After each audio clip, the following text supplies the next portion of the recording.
For the first 2 years of the war, German commanders believed they had mastered the science of armored warfare.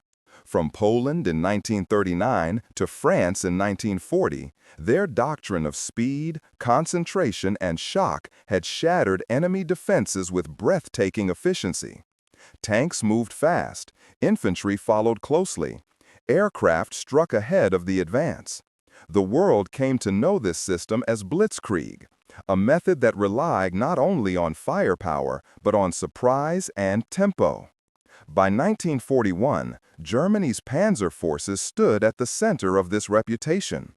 Even as the war stretched across vast distances in the Soviet Union, German officers remained convinced that no enemy could match their ability to move armor with speed and precision.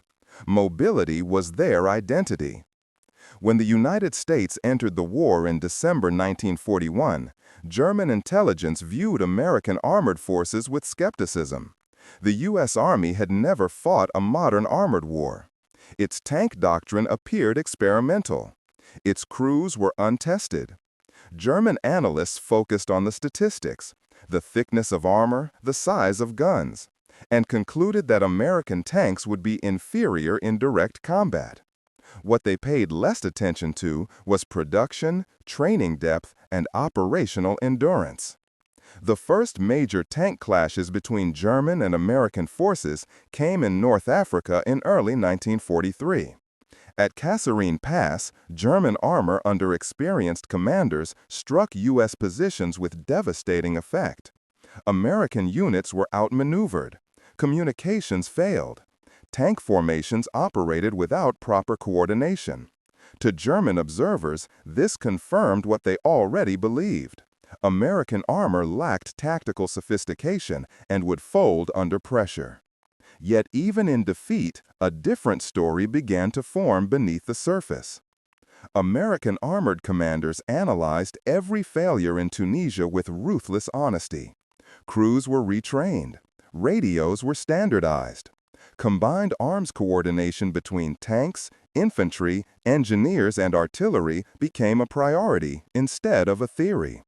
Units practiced moving fast across broken terrain.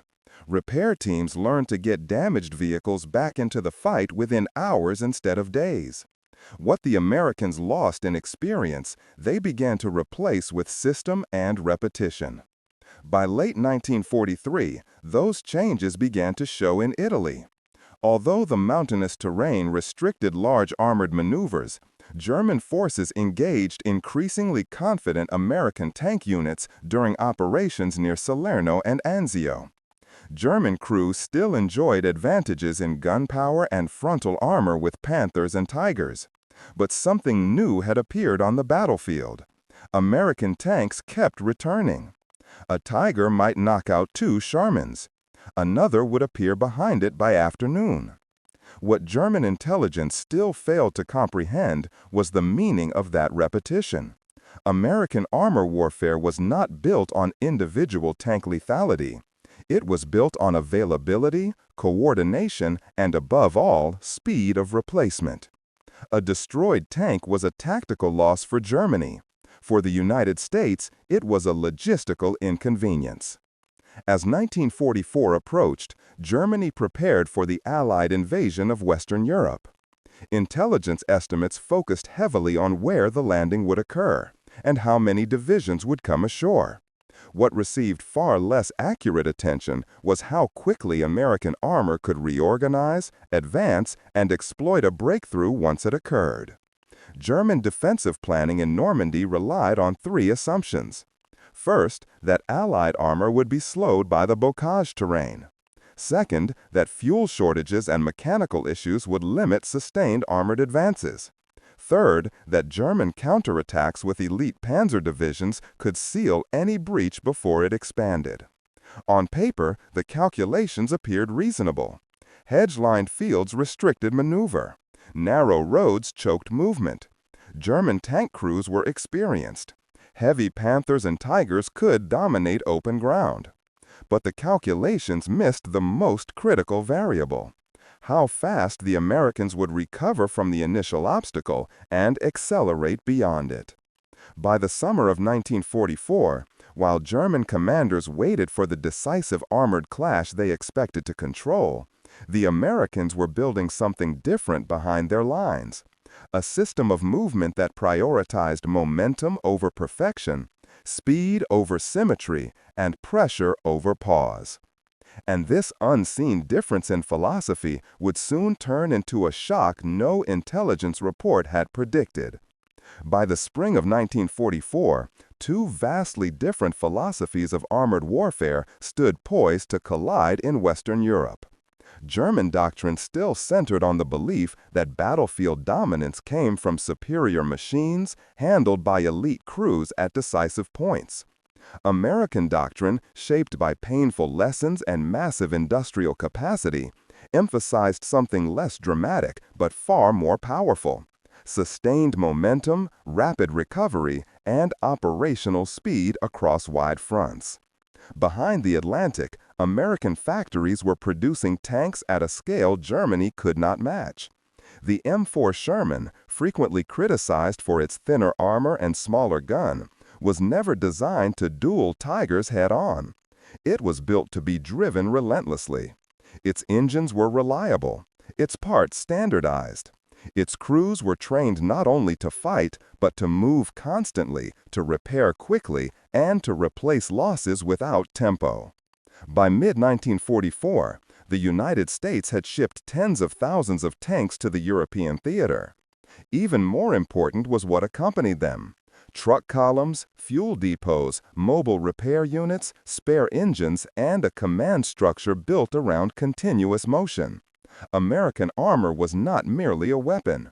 It was part of a machine designed to stay in motion. German armored forces had once enjoyed similar freedom of movement. But by 1944, reality had changed. Fuel shortages crippled training. Spare parts were scarce. Replacement crews were rushed to the front with limited preparation. Panther and Tiger tanks were formidable in combat, but they were complex, maintenance-heavy machines. When one broke down, it often stayed broken. German intelligence reports acknowledged these logistical strains, but they also clung to a belief that quality would overcome quantity, that decisive counterattacks by panzer divisions could still crush Allied advances if properly timed. In Normandy, those assumptions rested on fragile ground. When Allied forces landed in June 1944, American armor initially struggled within the hedgerows. Tanks couldn't climb the thick earthen banks. Visibility was poor. German anti-tank guns waited at every bend.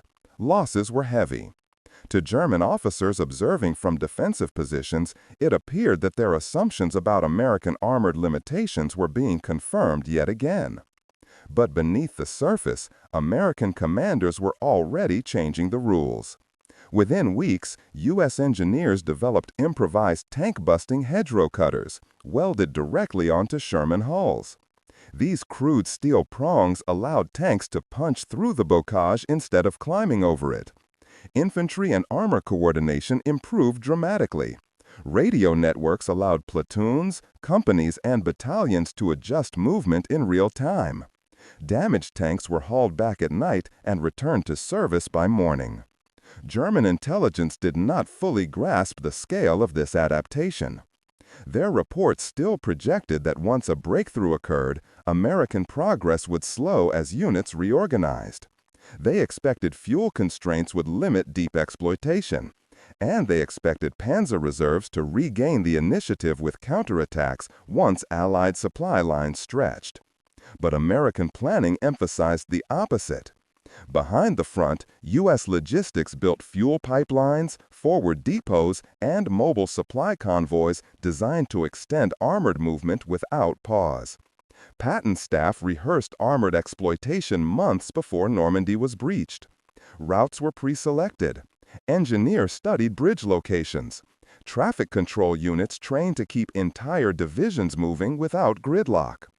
American commanders did not intend to slow down after breaking through. They intended to redefine what fast meant. At German headquarters, operational maps still marked withdrawal distances in cautious stages: 10 kilometers, then 20. They expected pauses after each phase. What they did not account for was a system that removed the need for those pauses. By late July 1944, when U.S. armor finally broke free of the hedgerows, the stage was set for a collision between prediction and reality. German generals would soon discover that their intelligence charts were no longer measuring the battlefield accurately. Because the Americans were not advancing in steps anymore. They were building speed into the structure of war itself. And to understand how that speed translated into terror at the highest levels of German command, the next perspective must shift toward the forces, people, and systems that made it possible.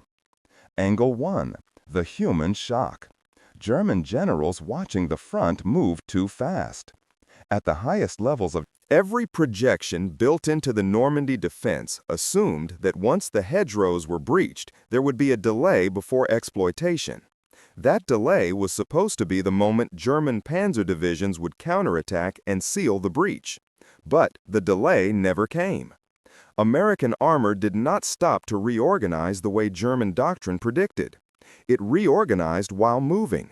Repairs were done at night. Fuel was pushed forward continuously. Traffic control units cleared routes before bottlenecks formed. German intelligence kept forecasting the slowdown that never arrived. And when intelligence detaches from reality in wartime, commanders are left blind. That blindness would reach its breaking point in the days ahead, when American armor did something German headquarters had not predicted was even possible. Angle 4. Leadership behind the speed. The commanders who refused to slow down. Behind the surge of American armor stood commanders who understood that speed itself could be a weapon. George S. Patton, commanding the U.S. Third Army, built his entire doctrine around motion. He believed that hesitation killed momentum, and momentum won wars. His armored units trained not merely to attack, but to exploit endlessly. Patton demanded that his officers think in kilometers per day, not in objectives per battle. Roads, bridges, fuel dumps, these mattered to him far more than perfect battlefield alignment. Once the breakthrough came, Patton intended to turn the battlefield into a race the Germans could not win.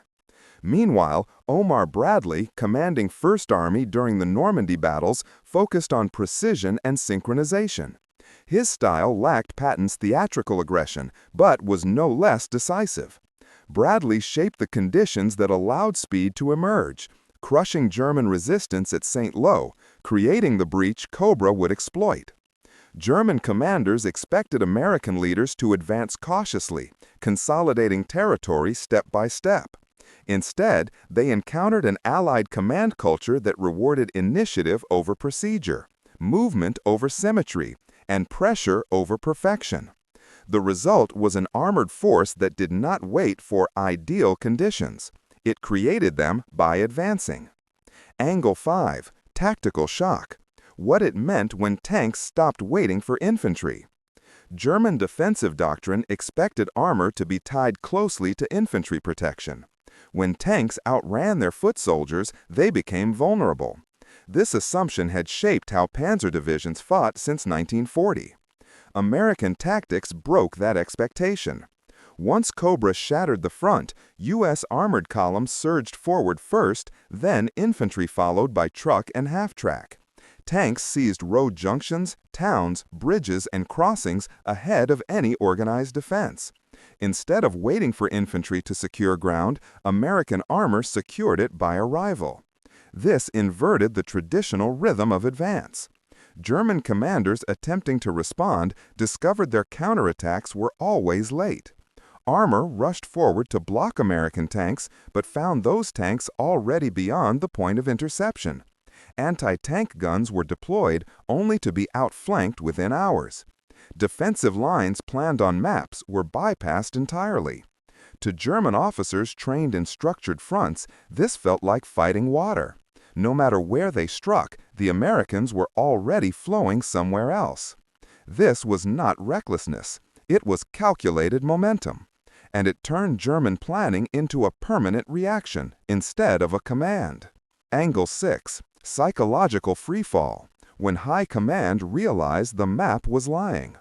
By late July 1944, panic reached German headquarters, not because the front was collapsing, but because it was collapsing faster than it could be understood. Situation maps updated hourly became obsolete within minutes. Lines drawn in grease pencil were erased before the pencil hardened. The Americans were advancing beyond the reporting speed of the Army tracking them. German generals were no longer debating where the enemy would strike next. They were debating where the enemy already was. This produced a unique kind of terror, a command-level paralysis rooted not in numerical inferiority, but in temporal inferiority. German decisions arrived too late to matter. Orders directing panzer divisions to counterattack specific roads failed because those roads were already behind U.S. lines.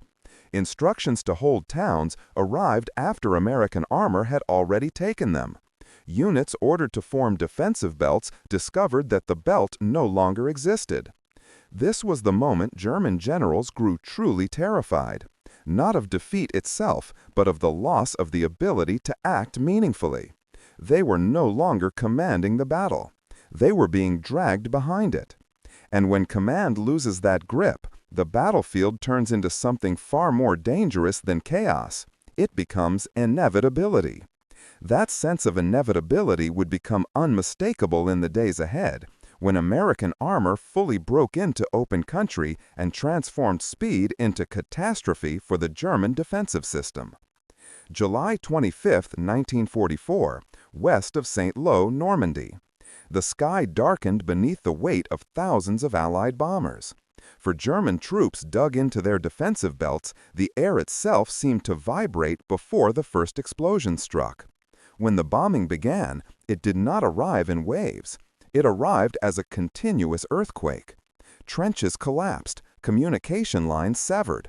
Whole battalions were stunned into paralysis before a single American tank had even moved. This was the opening blow of Operation Cobra.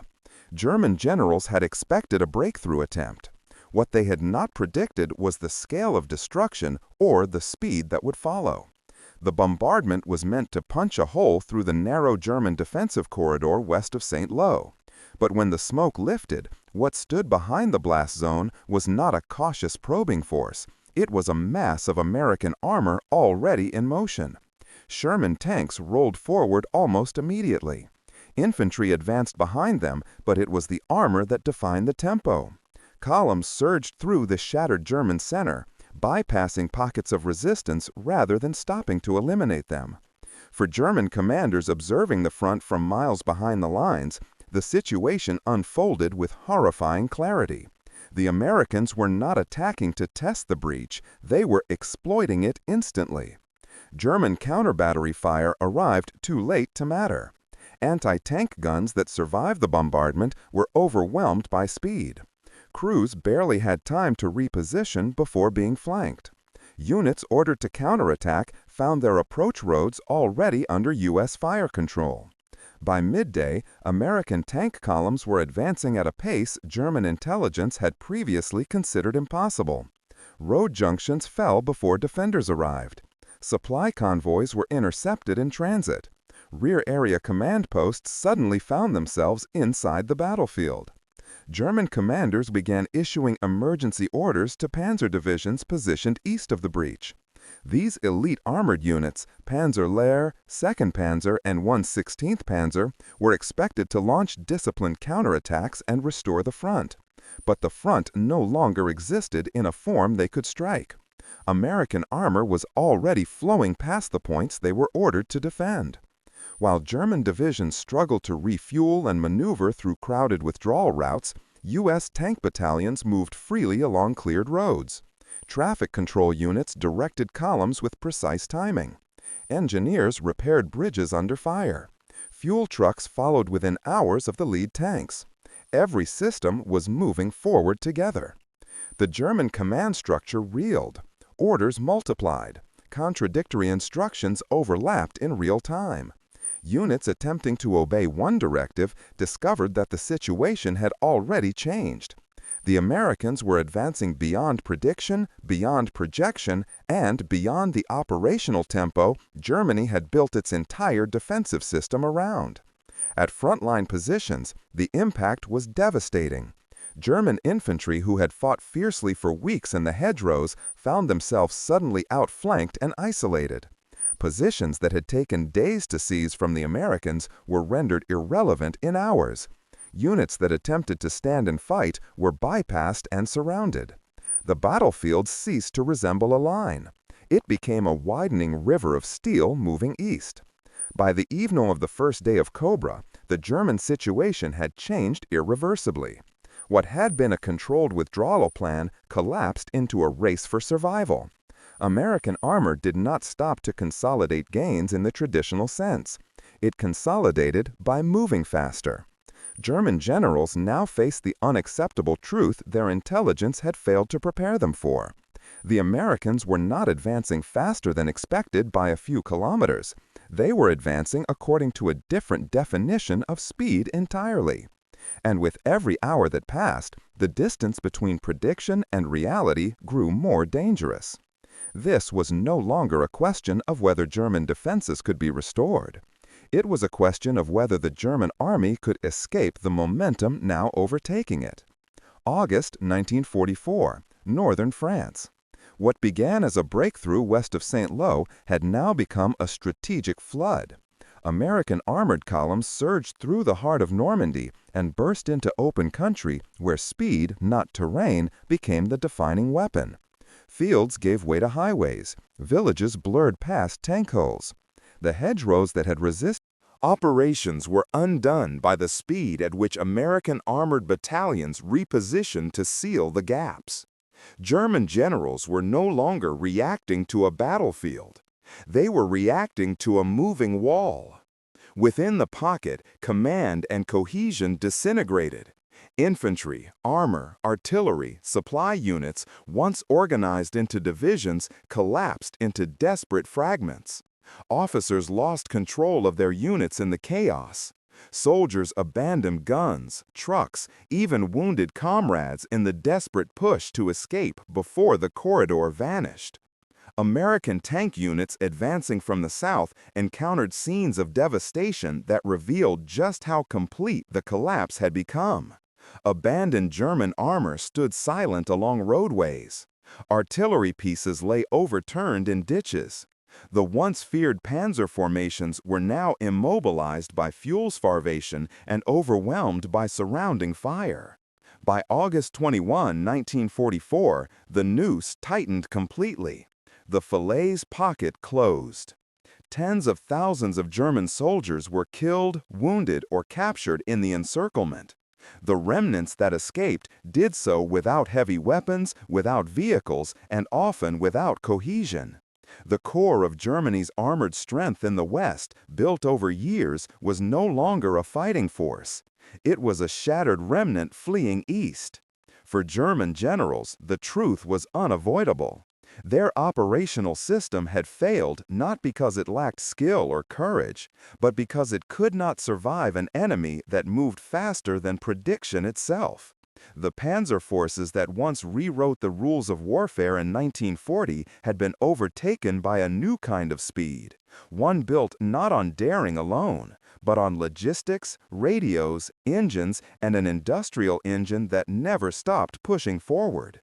As American armor rolled toward Paris and the Seine, the illusion of control evaporated inside German headquarters. The Western Front was no longer a battlefield to be managed. It had become a current that carried the German army wherever American speed forced it to go.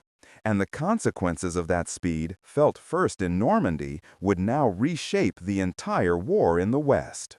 The destruction inside the Falaise Pocket did not simply mark a battlefield defeat. It marked the collapse of Germany's ability to wage mobile warfare in the West. What remained of the once feared panzer forces was now a scattered collection of battered units struggling to escape the momentum that American armor had unleashed. As August 1944 progressed, U.S. armored divisions advanced at a pace that stunned both enemy and ally alike. Roads that German planners had expected to defend in successive stages fell within days. American tanks surged east toward the Seine, bypassing fortified towns, cutting off retreat routes, and forcing German units into constant withdrawal. The battlefield was no longer fought in lines, it was fought through movement. Inside German headquarters, the mood shifted from alarm to desperation. Reports arriving from the front painted a relentless picture. American armor was everywhere. German withdrawals were disintegrating into retreats. Fuel shortages were immobilizing what little armor remained. German logistical systems, already strained, now collapsed under the pressure of speed. Tank battalions that might once have counterattacked were stranded without fuel. Spare parts couldn't reach damaged vehicles. Supply columns were destroyed from the air before they ever reached the front. Each mile of American advance multiplied the German crisis. For German generals, the psychological shock was profound. They had built their careers on the belief that speed belonged to German armor alone. Now they were watching American tanks seize towns faster than German staff could update maps. Planned defensive belts dissolved before they fully formed. The very foundation of German armor doctrine, tempo and shock, had been turned against them. By late August, the retreat across northern France became a race for survival. German infantry marched eastward under constant pressure, often abandoning equipment simply to move faster on foot. Units that attempted to stand and fight found themselves surrounded within hours. Every crossroads became a potential trap, every bridge a point of danger. American armor did not pause to reorganize in traditional fashion. Damaged tanks were repaired on the move. Fuel was pushed forward non-stop. Traffic control units kept columns flowing through captured road networks. The American advance created a continuous rolling front that German units couldn't stabilize. Inside German headquarters, the mood shifted from alarm to desperation. Reports arriving from the front painted a relentless picture. American armor was everywhere. German withdrawals were disintegrating into retreats. Fuel shortages were immobilizing what little armor remained. German logistical systems, already strained, now collapsed under the pressure of speed. Tank battalions that might once have counterattacked were stranded without fuel. Spare parts couldn't reach damaged vehicles. Supply columns were destroyed from the air before they ever reached the front. Each mile of American advance multiplied the German crisis. For German generals, the psychological shock was profound. They had built their careers on the belief that speed belonged to German armor alone. Now they were watching American tanks seize towns faster than German staff could update maps. Planned defensive belts dissolved before they fully formed. The very foundation of German armor doctrine, tempo and shock, had been turned against them. By late August, the retreat across northern France became a race for survival. German infantry marched eastward under constant pressure, often abandoning equipment simply to move faster on foot. Units that attempted to stand and fight found themselves surrounded within hours. Every crossroads became a potential trap, every bridge a point of danger. American armor did not pause to reorganize in traditional fashion. Damaged tanks were repaired on the move. Fuel was pushed forward non-stop. Traffic control units kept columns flowing through captured road networks. The American advance created a continuous rolling front that German units couldn't stabilize. On August 25, 1944, Paris was liberated. Though the city itself fell largely through uprisings and coordinated Allied entry, the speed at which American armor reached the outskirts symbolized the collapse unfolding behind German lines. What had once been a controlled defensive retreat had turned into a headlong flight. Inside German command circles, the realization settled in. The Western Front was lost. The question was no longer how to regain it, but whether enough forces could escape to defend the German border itself. Yet even as German forces fled toward the Reich, they would soon discover that American speed had not reached its limit. It was only gathering momentum for the next phase of the war. As American armored columns pressed beyond France and into Belgium and the southern Netherlands, the consequences of the Normandy collapse became even more severe for the German High Command. What had begun as a retreat now resembled a systemic breakdown. Each attempt to establish a defensive line dissolved under the same pressure that had shattered the front in August: speed, mobility, and uninterrupted momentum. German commanders attempted to anchor their defenses along rivers, canals, and fortified towns. The hope was that natural barriers might succeed where concrete fortifications had failed. But American armor arrived too quickly. Engineers threw bridges across water obstacles within hours. Tank battalions seized crossing points before German forces could properly deploy. Once again, the pace of events outran the process of German decision-making. By September 1944, German intelligence reports openly described American armored movements as uninterrupted and beyond anticipated operational reach. These were not abstract assessments. German officers could see the effect directly. Panzer divisions ordered to defend key approaches arrived to find the Americans already through them. Defensive deployments organized on paper met reality days too late. Behind the front line, German industry could not compensate for the magnitude of the disaster. Production of tanks continued, but the loss of trained crews proved irreplaceable. Veteran commanders who had carried Germany through earlier campaigns are now commanding formations that exist more on rosters than in reality. Replacement units arrived understrength, undertrained, and without the seasoned leadership that had once made German armor formidable. Meanwhile, American logistics continued to push forward relentlessly. Port facilities in Normandy expanded rapidly. Fuel convoys crossed France in continuous chains. Mobile workshops followed the tank spearheads. For the American armored soldier, breakdown no longer meant the end of a campaign. It meant a delay measured in hours. For the German tanker, breakdown often meant the end of the war. The final German attempt to regain the initiative came in December 1944 during the Ardennes offensive, known to history as the Battle of the Bulge. German planners sought to exploit perceived overconfidence in American lines and create strategic surprise through a massive armored thrust. Once again, they relied on speed